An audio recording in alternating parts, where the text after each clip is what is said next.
menggunakannya itu bersama. Oleh karena itu sekarang yang paling penting adalah bagaimana upaya untuk mencegahnya. Upaya untuk menghentikan penyebaran ini menjadi lebih penting bagi kita dibanding dengan hanya sekedar menunggu ditemukannya obat dan vaksin yang definitif. Pemerintah sudah membuat kebijakan, yang langkah pertama adalah social distancing.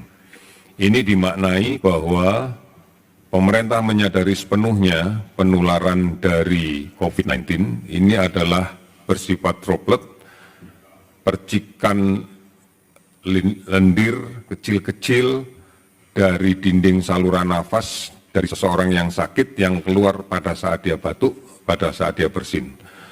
Oleh karena itu, maka beberapa hal yang dilakukan oleh pemerintah, yang pertama untuk siapapun yang batuk, siapapun yang sedang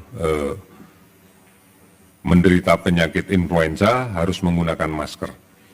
Ini tujuannya adalah untuk membatasi percikan droplet dari yang bersangkutan ke sekitarnya. Kemudian yang kedua adalah mengatur jarak antar orang agar kemungkinan untuk tertular penyakit ini bisa menjadi rendah. Ini artinya indikasinya adalah bahwa pertemuan-pertemuan dengan jumlah yang cukup besar dan memungkinkan terjadinya penumpukan orang dengan social distancing dengan jarak yang kurang dari 1 meter akan sangat mungkin terjadi. Oleh karena itu sangat dipentingkan untuk disadari bersama dari seluruh komponen masyarakat untuk tidak melaksanakan kegiatan-kegiatan yang mengerahkan banyak orang dalam suatu tempat yang tidak terlalu luas dan menyebabkan adanya kerumunan. Ini adalah upaya yang sangat efektif untuk mengurangi sebaran.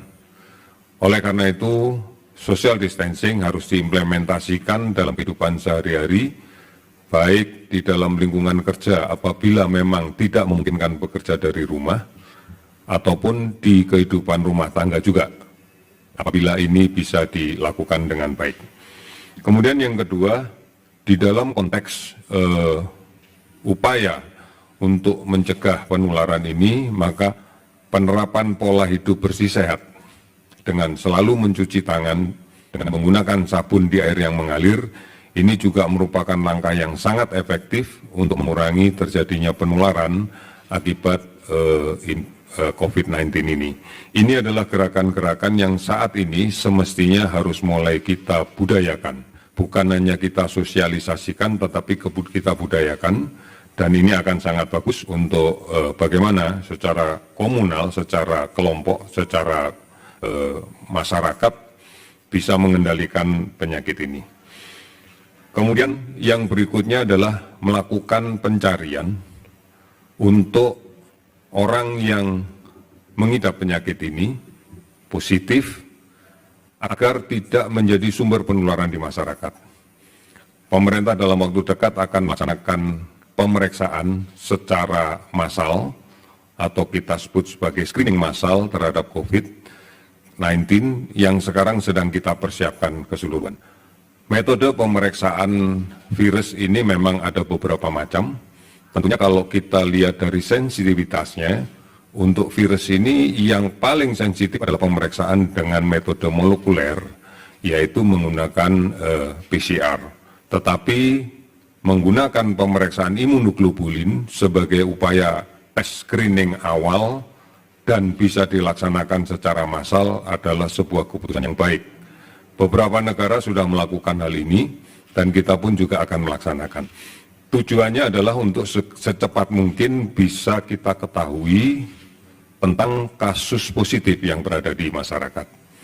Tujuannya adalah untuk kemudian melaksanakan isolasi. Sudah barang tentu nanti kita akan bisa mendapatkan kasus positif yang cukup banyak, namun tidak seluruhnya dimaknai harus masuk rumah sakit.